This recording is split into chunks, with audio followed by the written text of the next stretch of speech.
देखिए, दिल्ली राज्य का प्रदूषण दिल्ली राज्य के तमाम पॉलिटिशियंस का एक मिला जुला प्रदूषण। सबसे ज़्यादा भ्रष्ट और बेईमान नेता कहाँ मिलेंगे आपको? दिल्ली में मिलेंगे। सबसे ज़्यादा घोटालेबाज और दलाल नेता कहाँ मिलेंगे आपको? दिल्ली में मिलेंगे। दिल्ली के आम आदमी पार्टी में सबसे बड़े दलाल मिलेंगे जो हर पद को, महिमा को तार तार कर देते हैं। दिल्ली के आम आदमी पार्टी के नेताओं ने ऐसे ऐसे घृणित दलाली के अपराध किए कि इंसानियत को शर्मसार ही नहीं किया। मैं कहता हूं डूब मरना चाहिए ऐसे राजनेताओं को, राजनीति करने वाले को। नहीं, आप सुनिए। हाँ। दिल्ली के मुख्यमंत्री अरविंद केजरीवाल से मैं पूछना चाहता हूं कि दिल्ली में जब कोरोना का लॉकडाउन लगा तो भूखे प्यासे नंगे लोगों को जो भोजन और दाल और चावल बांटा जाता था, उस दाल और चावल की दलाली आम आदमी पार्टी के नेता ने क्यों की? उसको अदालत ने पनिशमेंट डिक्लेयर कर दिया है। मैं पूछना चाहता हूं कि भूखे प्यासे कोरोना काल में मर रहे लोगों से दलाली खाने की क्या जरूरत थी? मैं अरविंद केजरीवाल और उसकी पार्टी से पूछना चाहता हूं, कोरोना काल में इंसान और पेशेंट के बीच, दिल्ली और कोरोना के बीच दीवार बन के खड़ी नर्सेस को दाल और रोटी भी मुहैया ना करा पाने वाली दिल्ली सरकार के पास कौन सी भुखमरी थी? कौन सी गरीबी थी जो दिल्ली के तमाम लोगों को फ्री की बसेस बांटता है? वो दिल्ली के कोरोना पेशेंट के बीच खड़ी नर्सेस को दाल रोटी नहीं दे पाता है खाने के लिए 2 वक्त की। दिल्ली की जनता को रेमडेसिविर नहीं दे पाता है। दिल्ली की जनता को ऑक्सीजन नहीं दे पाता है। दिल्ली की जनता को बेड नहीं दे पाता है। उसी अपने प्रिय दिल्ली की जनता को अरविंद केजरीवाल एंड पार्टी आनंद विहार बेच के मारने का काम करती है। अपने बेटे बेटियों के लाशों के लिए दलाली खाने का काम आम आदमी पार्टी के नेता क्यों करते हैं? आम आदमी पार्टी के नेता शराब में घोटालेबाजी, शराब में दलाली, और अरविंद केजरीवाल से यह भी मैं पूछना चाहता हूं, जिस शराब घोटाले में आप जेल गए, मनीष सिसोदिया जेल गए, संजय सिंह जेल गए, और अरविंद केजरीवाल ने ईडी सीबीआई को क्या बोला? आतिशी मारलेना विजय नायर के साथ कोऑर्डिनेट करती थी, सौरभ भारद्वाज कोऑर्डिनेट करते थे। तो इस आतिशी मारलेना को मुख्यमंत्री क्यों बनाया गया, जो शराब कारोबारियों के साथ मिलकर के दिल्ली को बर्बाद करने वाला काम करती है, दिल्ली के लोगों को, बच्चों को, परिवारों को नष्ट करने का काम करती है? उस आतिशी मारलेना को मुख्यमंत्री किस लिए बनाया गया? सही कह रहे हैं। लेकिन आम आदमी पार्टी ये भी कह रही है कि वो जिस हिसाब से काम करना चाह रहे थे, करते थे दिल्ली में, बीजेपी वाले नहीं करने देते। नकली दवाई, नकली पेशेंट, यही काम करना चाह रहे थे आप ना।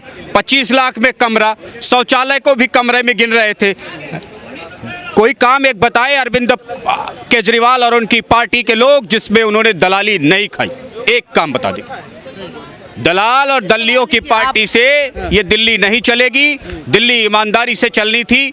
ईमानदारी से चलने के लिए सत्ता, बहुमत, वोट, सीट सब कुछ दिल्ली वालों ने दिया था। दिल्ली वालों ने कोई कमी नहीं छोड़ी थी। दलाली, बेईमानी, रिश्वत, घोटाले, घृणित दलाली, कोरोना काल में राशन गरीबों का खा जाना, भूखे प्यासे नंगे लोगों की दाल रोटी खा जाने वाले अरविंद केजरीवाल से मैं पूछना चाहता हूं, प्रकाश जारवाल 25-30 साल का एमएलए, उसे क्या जरूरत थी रिश्वत लेने की? उसे क्या जरूरत थी रिश्वत लेने की? आम आदमी पार्टी का नेतृत्व अगर ईमानदार होता, केजरीवाल ईमानदार होता, तो एक 25 साल का एमएलए रिश्वत लेता इतनी की? लोग, एक डॉक्टर को सुसाइड करना पड़ता। जिस जाहिर तौर पर है कि आम आदमी पार्टी का नेतृत्व बेईमान था, इसलिए उसके विधायकों ने बेईमानी की, उसके विधायकों ने रिश्वत लेने का काम किया। अन्यथा प्रधानमंत्री मोदी के रहते क्यों नहीं कोई ले रहा?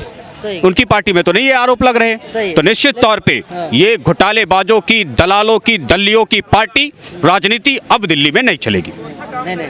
जैसे आप बार बार दलाल शब्द उपयोग कर रहे हैं, पूर्व मुख्यमंत्री रहे हैं केजरीवाल जी, वो कहते हैं कुछ कुर्सी का मोह नहीं है।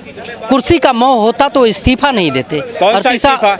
अरे इस्तीफा दिया थी मारलेना जी को, जो है मुख्यमंत्री बनाए। अरे कुर्सी की मोह होती तो इस्तीफा। दिल्ली के मुख्यमंत्री के समस्त पावर इस्तेमाल करने के हक को कोर्ट ने प्रतिबंधित कर दिया, रोटी बेलने के अलावा मुख्यमंत्री के पास कोई काम न बचा, तब जाके इस्तीफा दिया है।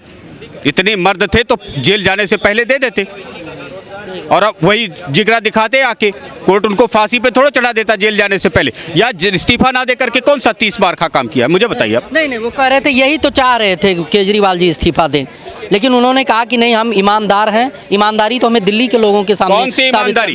कौन सी ईमानदारी मुझे बताइए? शराब घोटाले में दलाली का खाने वाले ईमानदार कहे जाएंगे? शीश महल में 4-4 करोड़ के पर्दे लगा करके आज दिल्ली के जनता को क्यों नहीं बताते कि ये पर्दा है देखो 4 करोड़ का, ये टॉयलेट है मेरा 12 लाख का? दिखाने की हिम्मत अरविंद केजरीवाल और उनकी पार्टी में क्यों नहीं? क्यों दुबक के खिड़की बंद करके बैठे हैं? ईमानदारी नहीं है, कट्टर चोर, कट्टर बेईमान, कट्टर ईमानदार, कट्टर धूर्त, ईमानदार है केजरीवाल, कट्टर दलाल। ये है पहचान आम आदमी पार्टी के पूर्व मुख्यमंत्री की, कट्टर दलाल, कट्टर दलाल। चुनाव सामने है, दिल्ली की जनता देख ही रही है कौन ईमानदार है कौन बेईमान है। जब से केजरीवाल जी बाहर आए, आतिशी जी मुख्यमंत्री बनी है, तब से देख लीजिए सड़कों की मरम्मत हो रही है चारों तरफ। आतिशी मार लेना, पहले अरविंद केजरीवाल के आरोपों का ही सफाई दे दे। जो अरविंद केजरीवाल ने कहा था, उनके भैया ने कहा था, उनके गुरु ने कहा था कि शराब का सारा लेन देन आतिशी और सौरभ भारद्वाज सेट कर रहे थे। मैं तो बात ही नहीं कर रहा था बीच में। ये तो षड्यंत्र था, कह रहे थे केजरीवाल जी षड्यंत्र के तहत बताया। देख लीजिए पूरे मंत्री, पूरे नेता विधायक आम आदमी पार्टी के सब छूट के आ गए, जेल से बाहर हो गए। ये भाई आरोपी थे या भाई चार्जशीट बनने के बाद, आरोप तय होने के बाद कोर्ट में तारीख पे तारीख पड़ेगी, सब बरी होते हैं, सबको जमानत मिलती है। किसको जमानत नहीं मिली है मुझे बताइए? वो जेल में तो सबको जमानत मिलती है। तो जमानत इज नॉट अ मैटर।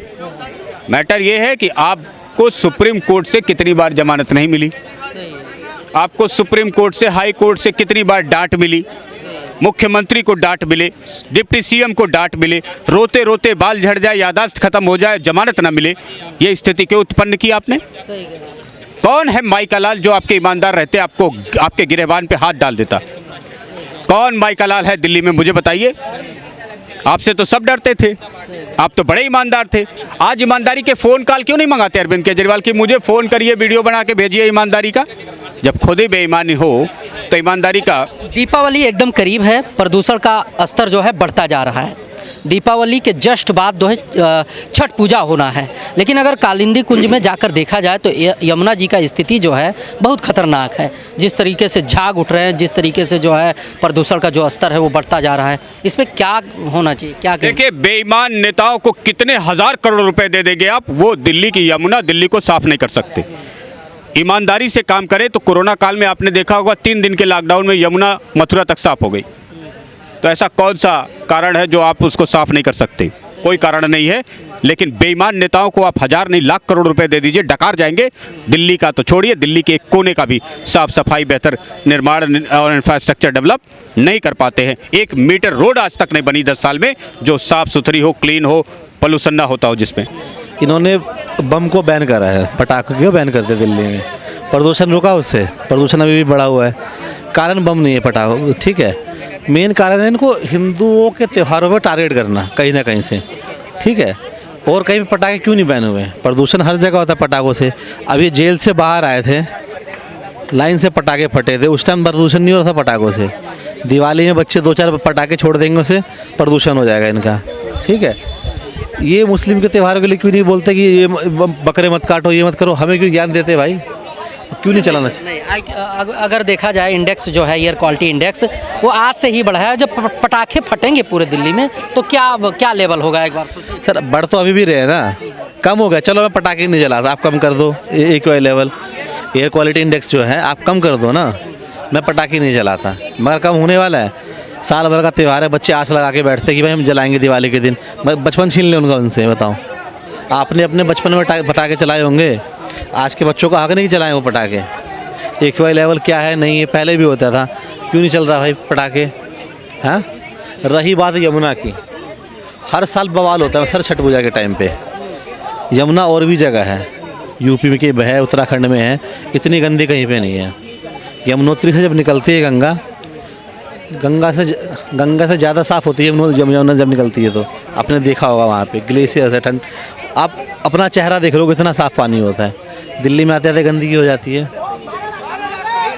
एक छोटा सा एग्जांपल देता हूँ, अपना को ये लॉकडाउन लगा था उस टाइम, जमुना का, दिल्ली का पानी, कालिंदी कुंज का ही, जहाँ पे आज झाग बने हुए हैं, वहाँ पानी साफ, पीने योग्य साफ पानी आ रहा था, ठीक है।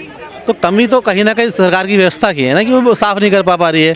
और उन्होंने पहले दिन से बोला है, अपने मैनिफेस्टो में था उनके 2014 में ही, कि हम लोग यमुना साफ़ करेंगे, यमुना साफ़ करेंगे। 10 साल हो गए, उन्होंने कुछ नहीं करा है। बोलते तो कहते हैं कि यमुना हम साफ करेंगे, कि साथ में नहाएंगे। कहाँ नहाएंगे, झाग में नहाएंगे वो, हाँ उनकी अस्थियाँ बहेगी उनमें, अपनी अस्थियाँ बहाना चाहते हैं उसमें वो, तो बाहर दिल्ली वालों को भला भला होगा उसमें। मैं तो यही बोलूँगा भाई, कड़वा कर निकालेगा तो। काम तो करना चाहते हैं, केजरीवाल जी ने बहुत काम किया है दिल्ली में, क्या काम लेकिन बीजेपी वाले करने नहीं देते। देखिए आप बताइए पहले क्या काम किया, आप चले क्या नहीं बताइए, काम किया? आप बताइए ना। वो कह रहे हैं जो मुझे नहीं दिखा काम, आप वो बताइए काम। कह रहे हैं कि- अगर आप केजरीवाल जी का पक्ष रख रहे हैं मेरे सामने, तो आप बताइए क्या काम किया उन्होंने, फिर मैं जवाब देता हूँ उसका। वो ये भी कह रहे हैं कि जो हम फ्री की रेवड़िया जिसे कहते हैं बीजेपी वाले, उसका तो काफी अमेरिका वाले कर रहे हैं, हाफ बिजली कर रहे हैं। डोनाल्ड ट्रंप अपने मैनिफेस्टो में रखते हैं। केजरीवाल जी का जो है हरियाणा में उन्होंने बोला तो क्यों 87 जगह उनकी सब जब्त हो गई, हरियाणा में 87 जगह उनकी जमानत क्यों जब्त हो गई उनकी, ठीक है।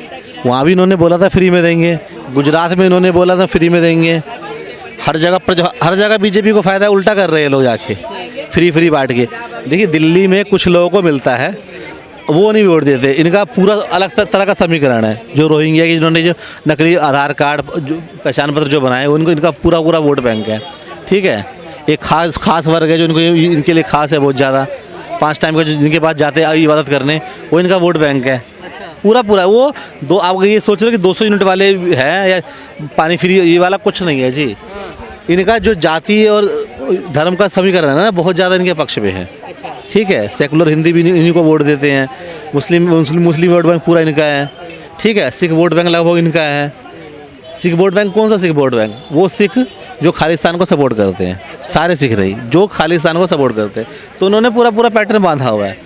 तो सिर्फ 200 यूनिट वाले नहीं है सिर्फ, 200 यूनिट कट्टर ईमानदार हैं केजरीवाल जी, आम आदमी पार्टी कहती है। और जो है उनकी ईमानदारी जो है इस चुनाव में सामने आ जाएगा। उनका कहने का मतलब है कि हमारे अंदर अगर ईमानदारी होगा तो हमें वोट देगी दिल्ली की जनता, और हमें कुर्सी की मोह नहीं है। बीजेपी वाले छुड़ाना चाहते थे, मैंने कुर्सी त्याग दिया। आपकी दोनों बात का जवाब देता हूँ।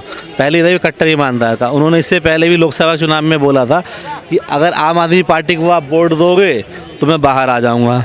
7 के 7 में इनकी जमानत चले गए 7 पे। पंजाब पूरा हार गए, हरियाणा पूरा हार गए लोकसभा में। जो लिख के दे, किसी चैनल में उन्होंने लिख के दिया था इंटरव्यू में कितनी सीटें आएगी, एक भी नहीं आई उसमें से, ठीक है। रही बात ईमानदारी की, कट्टर ईमानदारी की, तो इनको 9 समन गए हैं, ये जेल गए हैं, उसके बाद पूरी पावर छीन ली गई इनसे, उसके बाद इन्होंने कुर्सी छोड़ा है। कुर्सी के लात मार के हटाया गया इनको, बेसिकली समझिए, ठीक है। लात मार के हटाया गया है। जो 12 लाख के पैखाने पे टट्टी करते थे ना, उसमें से लात मार के हटाया गया है। फिर उन्होंने फिर वो भी गायब करवा दिया वहाँ से। ये कट्टर ईमानदार है, जो पोटी तक उठा के, क्या बोलते हैं उसको, पोटी जो पोट जो होता है उसको उठा के जो लेके चला है, संडास जिसे बोला जाता है, वो लेके चला गया व्यक्ति। आप उसको कट्टर ईमानदार बता रहे हो। एक इनका साथ ही साला टोटी ले जाता है, ये सारा ये कवट ले जाते हैं। अगर ऐसा ना होता, चलिए मानते हैं आपको बातों को, मर्जी जो आरोप लगा लीजिए। देखिए लोकसभा चुनाव से पहले आम आदमी पार्टी के जितना नेता थे सब जेल में थे। अब देख लिए चुनाव खत्म हुआ, सारे नेता आम आदमी पार्टी के बाहर आ चुके। अरे सत्येंद्र जैन इतना दिन से बंद थे, वो भी बाहर आ गए।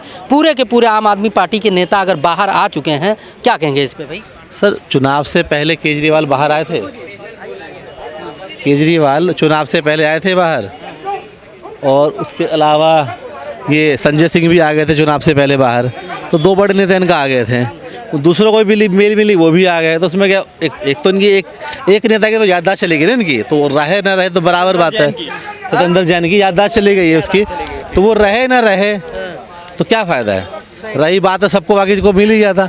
ये सालों कर्म ही ऐसे के अंदर बाहर कर रहे हैं लोग, और कह रहे कट्टर ईमानदार है। 9 समन गया था इनको, पहले समन पे बोल देते कि मैं इस्तीफा दे रहा हूँ, तो समझते नहीं ईमानदार है। तुमने लात मारने का इंतजार कर रहा है, उसके बाद तुम बोल रहे हो ईमानदार है।